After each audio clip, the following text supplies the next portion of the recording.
ఓం గం గణపతయే నమః. స్వర్ణలక్ష్మీ నమస్తే అస్తు. పరబ్రహ్మ స్వరూపిణి రాజ్యం దేహి ధనం దేహి సర్వకామాంచ దేహి మే. స్వర్ణలక్ష్మి అమ్మవారు ప్రతి ఒక్కరికి చక్కగా బ్రహ్మతత్వాన్ని, తద్వారా ప్రతి ఒక్కళ్ళు ప్రతి నిమిషం సంతోషంగా, హ్యాపీగా, ఉత్సాహంగా ఉండాలని చెప్పేసి అమ్మవారి యొక్క కృపా కటాక్షం ప్రతి ఒక్కరి మీద ఉండాలని చెప్పేసి మనం కోరుకుందాం, అమ్మవారిని ప్రార్థిద్దాం. అంతేకాకుండా ప్రతి ఒక్కరికి కూడాను రాజ్యం దేహి అమ్మవారు ఒక అథారిటీని, ఒక పవర్ ని, ఒక స్టేటస్ ని, ఒక దర్పాన్ని ప్రతి ఒక్కరికి ఇవ్వాలని చెప్పేసి కోరుకుంటూ, దీనితో పాటుగా ధన సమృద్ధి, ధనం అనేది ప్రతి ఒక్కరికి ఉండాలని, చక్కగా వాళ్ళ ఇంటి నిండా బ్యాంక్ అకౌంట్లు నిండా ఎక్కడ పెట్టినా ధనం ఉండాలని, ప్రతి ఒక్కరికి ధనం లేదు అన్న ఒక ఫీలింగ్ అనేది వాళ్ళకి రాకుండా సమృద్ధిగా ధనం ఉండాలని చెప్పేసి అమ్మవారిని ప్రార్థిస్తూ, దీనితో పాటు సర్వకామాక్ష దేహిమి అంటే మన మనసులోకి వచ్చిన ప్రతి కోరిక కూడా అమ్మవారి తక్షణమే నెరవేర్చాలి. ఈ విధంగా అమ్మవారి యొక్క కృపా కటాక్షం మన మీద ఉండాలి. 12 రాసుల వారు కూడా చక్కగా అభివృద్ధి జరిగి ఎంతో ఉత్సాహంగా ఉన్నతంగా ఎదగాలని చెప్పేసి మనం కోరుకుందాం. ఇప్పుడు మనం జూన్ మంత్ యొక్క రాశి ఫలాలు చెప్పుకుందాం.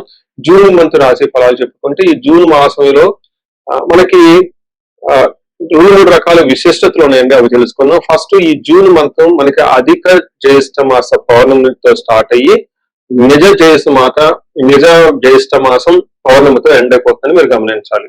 అయితే ఈ యొక్క 2 పౌర్ణముల మధ్య ఈ యొక్క జూన్ మంత్ ఉండటంతో ఇందులో 2-3 రకాల విశిష్టతలు ఉన్నాయి. ఈ మాసంలో ఫస్ట్ 2 శని త్రయోదశులు వస్తున్నాయండి. 2 శని త్రయోదశులు చాలా చాలా రేరుగా వస్తాయని గమనించుకోవాలి. కొన్నిసార్లు శని త్రయోదశి 4-5 నెలలకు కూడా రాలేదు. పోయిన సంవత్సరం ఐ థింక్ ఇదే విధంగా జరిగింది. 5 నెలల వరకు శని త్రయోదశి లేదు.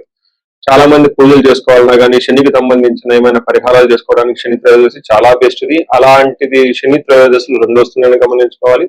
వీటితో పాటుగా చాలా మందికి ఎప్పుడైతే అమావాస్య వెళ్ళిపోయిందో మనకి నిజ జ్యేష్ఠ మాసం స్టార్ట్ అవుతుంటూ చాలా మందికి పెళ్లిళ్ళు సీజన్ వస్తుందని మనం చెప్పుకోవాలి. పెళ్లిళ్ళకి చాలా అనుకూలమైన టైం అని గమనించాలి.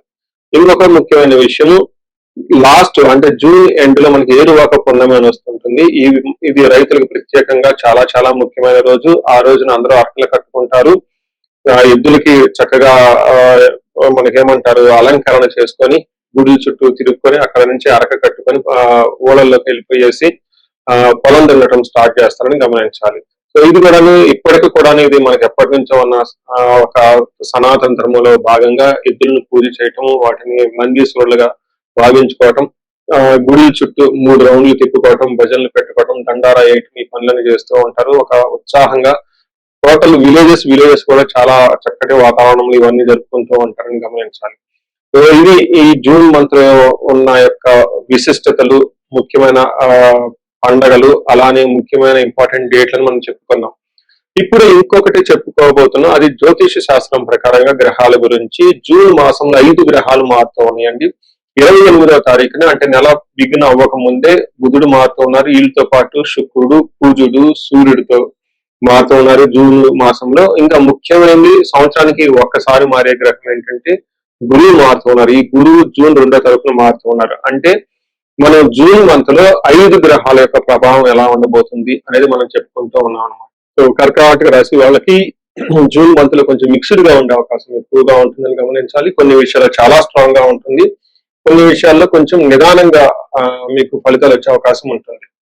అవేంటి మనం చూద్దాం. ఇందులో ఉన్న నక్షత్రాలు చూస్తే పునర్వసు 4వ పాదం, పుష్యమి 1, 2, 3, 4 పాదాలు, ఆశ్లేష 1, 2, 3, 4 పాదాలు అంతా ఈ కర్కాటక రాశిలో ఉంటారని గమనించాలి. పేరు బలం బట్టి చూసుకుంటే హీ, హూ, హే, హో, హో, డా, డా, డీ, డూ, డే అన్న లెటర్స్ అంతా కూడా మనకి ఇందులో ఉంటాయని గమనించుకోవాలి. అయితే మనకి లఘు గోచారం, సూక్ష్మ గోచారం ప్రకారం 12వ స్థానంలో సూర్యుడు ఉండటం వల్ల ధనచ్ఛేదము అని చెప్తూ ఉంటారు. 10వ స్థానంలో కుజుడు ఉండటం వల్ల ఉద్యోగంలో అతిగా తిరిగే అవకాశం ఉంటుంది, కష్టం ఉంటుంది. 12వ స్థానంలో బుధుడు ఉండటం వల్ల అవమానాలు జరుగుతూ ఉంటుంది. శుక్రుడు ఫస్ట్ హౌస్ లో ఉండటం వల్ల అఖిల విషయ భోగం, అన్ని విషయంలో ఆల్రౌండ్ ప్రాస్పరిటీ ఉంటుందని చెప్పుకోవాలి. అంటే కొంచెం ఇబ్బందులతో కూడి ఓవరాల్ కంఫర్టబుల్ గా ఉంటుందని మీరు గమనించుకోవాలి. ఇందులో మీరు బాగా గమనించాల్సిన విషయం ఏంటంటే 12వ స్థానంలో సూర్యుడు ఉండటం వల్ల స్వస్థానం ఏమి చెప్తారంటే ఇది కొంచెం ఉద్యోగం చేసే వాళ్ళకి కొంచెం జాగ్రత్తగా ఉండాలి. కొంచెం అనుకున్న విషయాల్లో కొంచెం ఛాలెంజింగ్ గా ఉండే అవకాశం ఎక్కువగా ఉంటుందని గమనించుకోవాలి. పర్టికులర్ గా బ్యూరోక్రాట్స్ ఎవరైతే ఉన్నారో ఐఏఎస్ ఐపీఎస్ ఆఫీసర్లు పొలిటీషియన్ నుంచి కొంచెం ఇబ్బందులు వచ్చే అవకాశం ఎక్కువగా ఉంటుంది. మీరు పెర్ఫార్మెన్స్ అంత ఎక్కువగా సరిగ్గా ఉండదు ఈ మంత్ అని గమనించుకోవాలి. వీళ్ళతో పాటుగా ఆఫీసులో చేసేవాళ్ళు, సాఫ్ట్వేర్ వాళ్ళు, ఎన్ఆర్ఐలు అయితే ఎవరైతే ఉన్నారో వీళ్ళకి ప్రాజెక్టులు అయిపోవటం కానీ, మళ్ళీ కొత్త ప్రాజెక్ట్ రాకుండా ఉండటం కానీ, లేదంటే కొత్త ప్రాజెక్ట్ రావడానికి అనిశ్చితిగా ఉండే అవకాశం ఉంటుంది. వీటితో పాటుగా కొంతమంది వాళ్ళ ఇండివిజువల్ జాతకంలో కూడా సరిగా లేకపోతే దశాభుక్తి ఇంకా ఎక్కువగా టఫ్ అయిన సిచ్యువేషన్ ఫేస్ చేయాల్సి ఉంటుంది. కొంతమందికి జాబుల పైన ఆశ్చర్యపడడం అవసరం లేదని గమనించుకోవాలి. మనకి సంస్కృతంలో మహర్షులు ఏం చెప్తారంటే స్వస్థాన నాశనం చైవ బంధు రోగ ధన వ్యయ ప్రాణ పర్యంతమాపత్యం అవమానం అని చెప్తారు. ఇది చాలా ముఖ్యమైనదండి. ఇందులో ఒక విషయం బాగా గమనించుకోవాలి. ప్రాణ పర్యంతం ఆపత్యం అవమానం అని చెప్తారు. అంటే ప్రాణాలు పోయే విధంగా అంత ఆపత్తులు వస్తాయి అని గమనించుకోవాలి. అంతేకాకుండా అవమానం జరుగుతూ ఉంటుందని గమనించుకోవాలి. ఎప్పుడైతే మనకి జాబ్ పోతుందో సహజంగా మనకి చాలా ముఖ్యం కాబట్టి ఈఎంఐలు ఉంటాయి, మళ్ళీ నెక్స్ట్ ఎలా ఉంటుంది, ఫ్యామిలీ రెస్పాన్సిబిలిటీస్ ఉంటాయి కాబట్టి చాలా మంది ఇబ్బందులు పడిపోతూ ఉంటారు. అందులోనే ఎన్ఆర్ఎస్ ఎవరైతే ఉన్నారో వాళ్ళు ఇంకా ఎక్కువ స్ట్రగుల్ అవుతూ ఉంటారు. ఎందుకంటే జాబ్ నిమిత్తం గురించి ధనం సంపాదన ప్రైమరీ అక్కడికి వెళ్ళటం జరుగుతూ ఉంటుంది, ముఖ్యం లైఫ్ లో సెటిల్ అవడానికి. ఇలాంటి వాళ్ళకి జాబ్ అది చాలా ప్రాబ్లం గా ఉంటుందని గమనించుకోవాలి. అయితే వీటితో పాటుగా స్వస్థాన నాశనం చేయవా, మీకున్న పదవి పోయే అవకాశం ఎక్కువగా ఉంటుంది. తర్వాత పోయిన వాళ్ళకి ఏదైనా మళ్ళీ ఆఫర్ రావడానికి ఇబ్బంది పడే అవకాశం పడుతూ ఉంటుందని గమనించాలి. టోటల్ గా చూసుకుంటే సూర్య భగవానుడి వల్ల మీకు కొంచెం శత్రువుల పైన ఆధిక్యతని, హెల్త్ విషయంలో జాగ్రత్త పర్లేదు కానీ మిగతా విషయాల్లో పర్టికులర్ జాబ్ విషయంలో ప్రాబ్లం ఉంటుందని గమనించాలి. 10వ స్థానంలో మీకు కుజుడు ఉండటం వల్ల అగైన్ ఇది జాబ్ కి సంబంధించిన గ్రహం కాబట్టి ఇబ్బందులు పడే అవకాశం ఉంటుందని తెలుసుకోవాలి. ఇందులో మనకి 10th హౌస్ లో సూర్యుడు ఉండటం వల్ల ఏమవుతుంది, నిత్య క్లేశ సదా వ్యాధి సదా భోజన దుర్బలం సదా సంచార ఉద్యోగం దశమస్తే భవే ధారసుతే అని చెప్తారు. అంటే నిత్య క్లేశ అంటే ప్రతిరోజు కొంచెం ఏదో ఒక చిరాకులు పరాకులతో ఉండే అవకాశం ఎక్కువగా ఉంటుంది, కష్టం పడే అవకాశం ఎక్కువగా ఉంటుంది, మానసికంగా విచారం కలిగే అవకాశం ఉంటుంది, సదా వ్యాధి ఎప్పుడు కొంచెం హెల్త్ కాంప్లికేషన్స్ ఉంటుంది, సదా భోజన దుర్బలం టయానికి భోజనం కూడా చేయలేనంత పని ఒత్తిడి ఎక్కువ ఉంటుంది. వీటితో పాటు సదా సంచార ఉద్యోగంలో కూడాను చాలా వ్యయ ప్రయాసాలతోటి ఒడిదుడుకులతో ఉంటుందని మీరు గమనించుకోవచ్చు. టోటల్ గా చూసుకుంటే మీకు ఉద్యోగంలో కొంచెం బాగా టఫ్ అయిన పరిస్థితి కనిపిస్తుంది, జాగ్రత్తగా ఉండాలని చెప్పేసి కోరుకుంటున్నా. అయితే కొంచెం మీకు ఉపయోగపడేది ఏదైనా ఒక గ్రహం ఉందంటే శుక్రుడు మాత్రం కొంచెం బాగా లాభప్రదంగా ఉన్నారు. శుక్రుడు ఫస్ట్ హౌస్ లో ఉండటం తోటి చాలా వరకు మీకు ఉపశమనం వస్తుందని చెప్పుకోవాలి. అందులో ముఖ్యంగా అర్ధలాభాచ అంటే ఆర్థికంగా చాలా బాగుంటుంది. సౌఖ్యం, స్త్రీ సౌఖ్యం అంటే సౌఖ్యంగా ఉంటారు. పరస్త్రీ సంగమం తదహా అని చెప్తారు. తదహా యత్న కార్య లాభాశ్చాత్ జన్మకే భృగునందనే అంటారు. అంటే జన్మిన నక్షత్రం జన్మ రాశిలో శుక్రుడు ఉండటం వల్ల ఆరోగ్యంగా బాగుంటారు, ధన ప్రగాహం బాగుంటుంది, ఏదైనా కార్యం పెడితే అందులో విజయం వస్తుంది, ఏదో ఒక విధంగా అనుకున్న పనులు సాధిస్తారు అని చెప్పుకోవచ్చు. ముఖ్యంగా లేడీస్ తోటి చక్కగా అన్యోన్యతగా ఉండేసి వాళ్ళకి కావాల్సిన పనులన్నీ చేసుకుంటారని చెప్పుకోవచ్చు. ఇన్ కేస్ లేడీస్ అయితే ఈ రాశిలో ఉన్న వాళ్ళు కూడాను జెంట్స్ ద్వారా మంచి సపోర్ట్ వస్తుందని మీరు గమనించుకోవచ్చు. సో ఏ ప్రకారంగా చూసుకున్నా ముఖ్యమైన గ్రహాలు అందులోనూ సూర్యుడు, తర్వాత కుజుడు, తర్వాత బుధుడు విపరీతంగా 12వ స్థానంలో ఉండి ఇబ్బందులు పెడుతూ ఉంటారు కాబట్టి అనవసరమైన మీరు మిస్టేకులు చేసి డబ్బులు విపరీతంగా ఖర్చు చేసే అవకాశం కూడా కనిపిస్తుంది. కాబట్టి కొంచెం మీరు జాగ్రత్తగా ఉండాలి ఈ మాసంలో అని మీరు చెప్పుకోవచ్చు. అయితే ఈ రాశి వాళ్ళకి పరిహారాలు చూసుకుంటే కుజుడికి సంబంధించి లేదంటే సూర్యుడికి సంబంధించి ముఖ్యంగా ఆదిత్య హృదయ స్తోత్రాన్ని ప్రతిరోజు చదవటం, వీటితో పాటు జాబుకు ముఖ్యంగా హనుమాన్ కార్యసిద్ధి మంత్రం అని ఉంటుంది, మీకు ఇంటర్నెట్ లో జరుగుతుంది. ఈ 2 మంత్రాలని కలిసి ఒట్టిగా చదవగలిగితే చాలా బాగుంటుంది. ఆదిత్య స్తోత్రం వల్ల జాబులో చక్కగా ఆధిక్యత రావటము, మీకు మీ బాస్ కి పై అధికారులకి మంచి సరైన ఒక అండర్స్టాండింగ్ రావడంతో పాటుగా మీకు రక్షణ కవచం కూడా ఉంటుంది. మీకు ఆఫీసులో ఎవరన్నా మిమ్మల్ని కిందకి మీ యొక్క క్రెడిట్ ని వాళ్ళు ఉపయోగించుకోవాలి అనుకున్నా, లేదంటే అనవసరంగా మిమ్మల్ని పైకి రానికుండా చేయాలనుకున్న ఇబ్బందులు ఉన్నా కానీ ఈ ఆదిత్య హృదయ స్తోత్రం మీకు చక్కగా కాపాడుతూ ఉంటుంది. అలానే ఆదిత్య హృదయ స్తోత్రంతో పాటు హనుమాన్ కార్యసిద్ధి మంత్రం చదువుకుంటే కొత్తగా జాబులు అప్లై చేసుకున్న వాళ్ళకి కానివ్వండి, జాబులు అప్లికేషన్స్ మీకు ఫస్ట్ రౌండ్ సెకండ్ రౌండ్ అయ్యి మీరు ఎక్కడున్న మధ్యలో ఆగిపోయి ఉంటే అలాంటి వాటికి సంబంధించి చక్కగా హెల్ప్ అవుతుందని గమనించుకోవచ్చు. సో మీరు ఇంకా ఎక్కువగా గ్రహాలు ఉపయోగపడడానికి మహన్యాస కొరకు ఏకాదశి అభిషేకం చేపించుకుంటే చాలా బాగుంటుంది.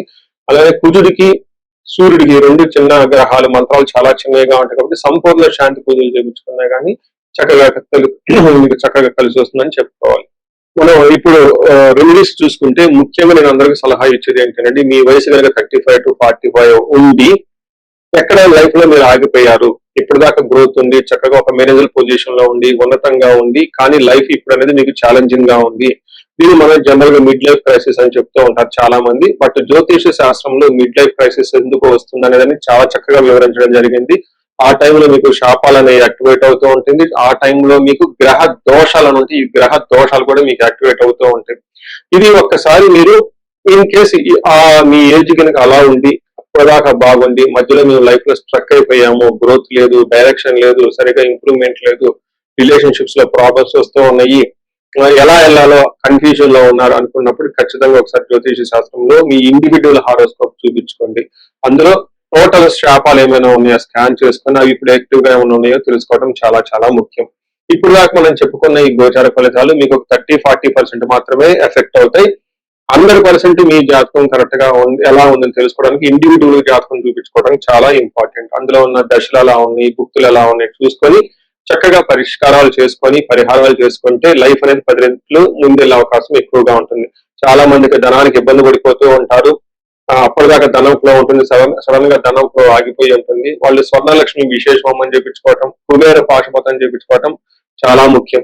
దీనితో పాటు చాలా మంది భార్యాభర్తల మధ్య అన్యోన్యత అనేది లేకుండా చాలా ఇబ్బంది పడిపోతూ ఉంటారు. ఏదో ఉన్నామంటే ఉంటారు కాబట్టి ఈ యొక్క భార్యాభర్తల మధ్య గొడవ వల్ల ఇంట్లో అనేక రకమైన ప్రాబ్లమ్స్, మిస్అండర్స్టాండింగ్స్ వస్తూ ఉంటాయి. బంధువుల చుట్టాలతో కూడా ఒకసారి మీకు అంతా విలువకుండా పోతూ ఉంటారు. ఇలాంటి వాళ్ళు అన్యోన్య దాంపత్య పాశుపతం చేపించుకోవటం లేదా విశ్వావసు గంధర్వరాజ మహా హోమం చేపించుకోవటం, విశేష హోమం చేపించుకుంటే జాతకంలో ఉన్న దోషాలు పోయి చక్కగా ఉంటారు.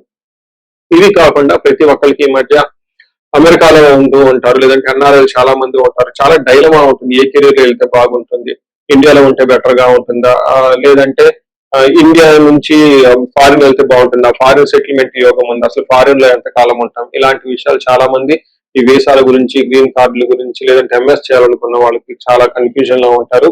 అలాంటి వాళ్ళు కూడా ఒకసారి జాతక చక్రం చూపించుకుంటే చాలా బాగుంటుంది. యూజువల్ గా వీసాలు రావడానికి నేను మన్యు పాశుపత అభిషేకం విత్ రాహు గ్రహానికి శాంతులు ఎక్కువ చేస్తూ ఉంటాను.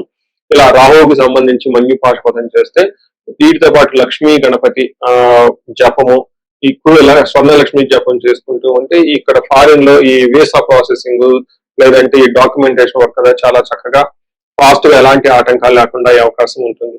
ఇది కాకుండా ఇంకా మీరు ఏమైనా ఇండివిజువల్ గా మీకు ఛాలెంజెస్ ఉన్నాయి, హెల్త్ బాగలేదు, మహామృత్యుంజయ హోమము, ఇంకా ఏమైనా మీకు మీ యొక్క శత్రు బాధలు విపరీతంగా ఉన్నారు, చండీ హోమం చేయించుకోవటం, చండీ హోమంతో పాటు ఇంకా మీకు విపరీతమైన మిమ్మల్ని ఇబ్బంది పెట్టేసి మిమ్మల్ని భయభ్రాంతులకు గురి చేసే వాళ్ళు ఎక్కువగా ఉన్నారు, బగలాముఖి జపము హోమము ఇవి చేయించుకుంటూ ఉంటే మీ చుట్టూ ఒక మంచి ప్రొటెక్టివ్ ఎన్విరాన్మెంట్ ఉంటుంది. సో ఈ మధ్యకాలంలో ఎక్కువగా నేను చండీ హోమాలు కూడా చక్కగా చేస్తూ ఉన్నాను. సాఫ్ట్వేర్ వాళ్ళకి, రాహు దశ నడిచిన వాళ్ళకి, రాహు అంతర్దశలు ఉన్న వాళ్ళు, ఇంకా నేను చాలా మందికి కాసప దోషాలు కూడా దగ్గరుండి చక్కగా నా ఆధ్వర్యంలో పూజలు చేపిస్తూ ఉన్నాను. ఇలాంటి వాళ్ళు మీ ఇండివిడ్యువల్ జాతకంలో ఒకసారి చూపించుకొని ఎక్కడైనా మీరు లైఫ్ స్ట్రక్ అయ్యాము అనుకుంటే వాటికి చక్కగా ఎందుకు కారణం తెలుసుకొని పరిష్కారాలు తెలుసుకోవటం వల్ల మీ లైఫ్ 10 ముందుకెళ్ళే అవకాశం ఎక్కువగా ఉంటుంది.